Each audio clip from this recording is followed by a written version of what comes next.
Hi everyone, welcome or welcome back if you've seen some of my other videos. Today we're going to be talking about cognitive distortions. These are some irrational thought patterns that we all engage in at times, but if we do it too much, it can really get in the way of our success. So I thought we'd, just kind of back things up a little and do a little bit of education today. This video shouldn't be that long because we're just going over a few of these distortions, and by few I mean 12. Okay, so there are 12 very, very common cognitive distortions that we engage in. The first one is called dichotomous thinking, or otherwise known as like all or nothing thinking. So this type of thought pattern can be very, very polarizing. We believe that a situation can only be viewed in two categories, yes or no, black or white, good or bad, instead of acknowledging that there are many shades of gray in so many situations. An example of this one would be if I don't get the job that I interviewed for, I'm a complete failure. Or one of my favorites that I have done a lot, I ate a piece of cake, so now my whole diet is shot. Sound familiar, anyone? The second one is called catastrophizing. I hear this one a lot too. So when we think that we can somehow magically predict the future without considering any other possibilities, we are probably catastrophizing. I also like to call this one awfulizing. So we tend to go to the worst case scenario and we discount any other possibilities. So for example, this is another one that I have done, but I've gotten better about this, I will say. My son didn't answer my text message, so clearly something horrific happened to him. Yeah, I'm really guilty of that one. Another one would be, if I don't get the job that I interviewed for, I'm going to lose everything. Or if he breaks up with me, I'll never get another boyfriend. So very, very extreme situations. The next one is called discounting the positive. So when we engage in this irrational thought pattern, we tell ourselves that positive characteristics, facts, or situations simply just don't count. For example, yeah, I got an A on that paper, but that doesn't mean I'm smart. The teacher was just in a good mood that day. Or, I got the job, but that doesn't mean I rocked the interview. I just got lucky. Another one is, I got a raise, but that doesn't mean I've been a good worker. Everybody probably got one. The next one, emotional reasoning. This is a very, very common irrational thought that I hear in sessions. I read on social media and it drives me crazy.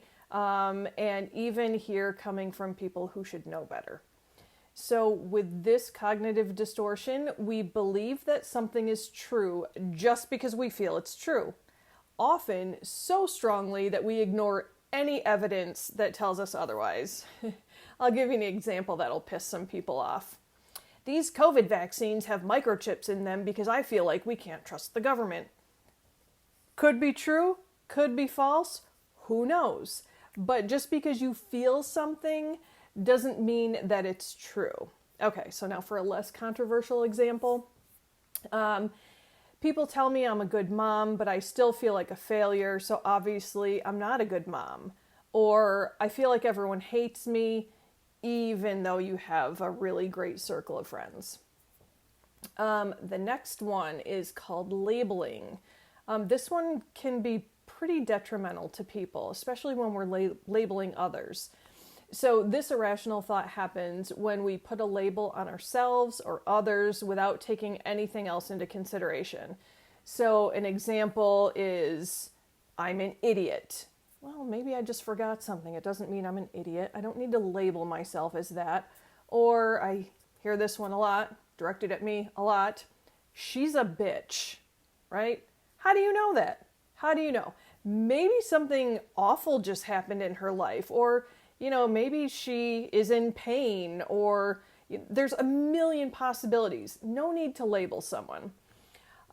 Here's another one that can be a little controversial. He's a bad person because he stole something. Okay, is he desperate to feed his family? Is that why he stole something? Or even if he knowingly stole something because he wanted it, making a poor decision does not mean that he's a bad person. So let's try to work on dropping those labels. They can be incredibly hurtful. And I know a lot of people hearing this right now have probably been the subject of being labeled by others, and it's hurtful. All right, so this next one, excuse me, magnification and minimization. So this thought pattern is when we either inflate something or minimize a situation irrationally, coming to distorted conclusions about a situation. So magnification could be, I didn't get invited to the party, so that proves that I'm socially awkward. You're magnifying. You are over-exaggerating this one situation. Okay, you didn't get invited to one party. That does not prove anything. Minimization, this is one I hear constantly, especially from women, and I feel like there's a societal aspect to that, but I won't go on a rant. A good example of minimization. I lost 10 pounds, but that doesn't mean anything because I have so much more to lose. I frequently hear women minimize everything. There's 1,000 other examples, but I probably shouldn't beat this dead horse. All right. That was an awful reference. I'm sorry about that. All right. Let's move on. Mental filter. So this cognitive distortion is similar to dichotomous thinking. So we pay unnecessary attention to one specific negative detail instead of seeing like the bigger whole picture. For example, my boss put in my evaluation that I need to work on turning assignments in on time. So clearly I got a negative eval, even though like the overall evaluation was positive. Just really like focusing only on that negative piece, filtering out all the positive. Another one could be, since I bought her pink roses instead of purple, the entire date was a failure. So really filtering out, like maybe you had some laughs and maybe you really connected, but because you forgot that her favorite color was purple and not pink, you think the whole thing was a failure. So again, just really filtering out all of the good stuff. The next one happens a lot. So this one is mind reading. When we think that we somehow know what others are thinking, we engage in the mind reading distortion. And again, I hear this one a lot. I probably hear it every day. An example of this is, I know you're thinking that I'm an idiot right now, or I can tell he's thinking that I'm fat, or I know that everybody hates me. I can promise you that you will never, never, never, never know what someone else is thinking with 100% certainty, even if they tell you what is on their mind. They could be lying and you will never know. This is one you just kind of have to accept. You may think you know, but you don't. The next one is overgeneralization. I hear this a lot too. Wow, I hear a lot of these a lot. Anyway, so we overgeneralize when we make these big negative conclusions that go far beyond the present situation. An example would be, because I was anxious at that party, I'll never have what it takes to be social or sociable. Also, when we add labels to large groups of people, this is overgeneralization. So all women are emotional, all politicians are dirty. Is that one overgeneralization? Okay, just kidding. So it's like labeling in addition to, like, you're labeling everybody. So that's basically what that overgeneralization is. All blank are blank. All right, the next one is called personalization. So this irrational thought is characterized by thinking that everything negative is because of us, without considering any other alternatives. It sounds a little bit narcissistic and self-centered, but the difference is there's no like manipulative intention behind it. So, for example, my boss is grumpy today because clearly I did something wrong. It's all about me. It's all my fault, with no evidence to back it up, right? Maybe the boss is grumpy because she had an argument with her significant other before she came into work.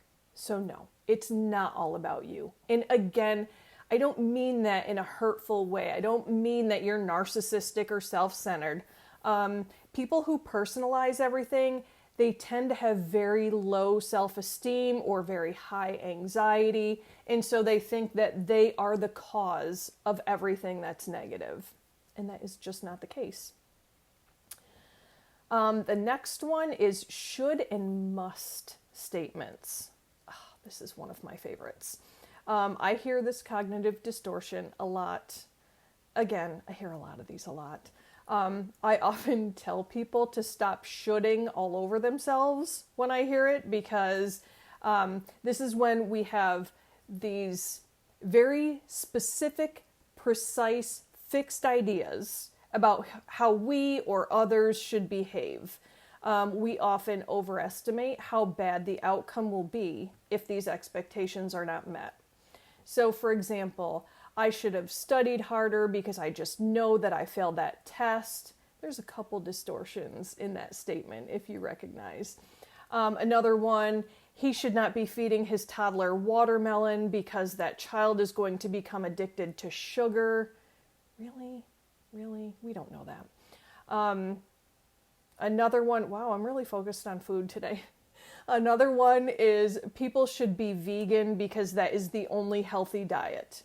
So again, these are the shoulds, the musts. No. And the last one is tunnel vision. So this one is similar to discounting the positive.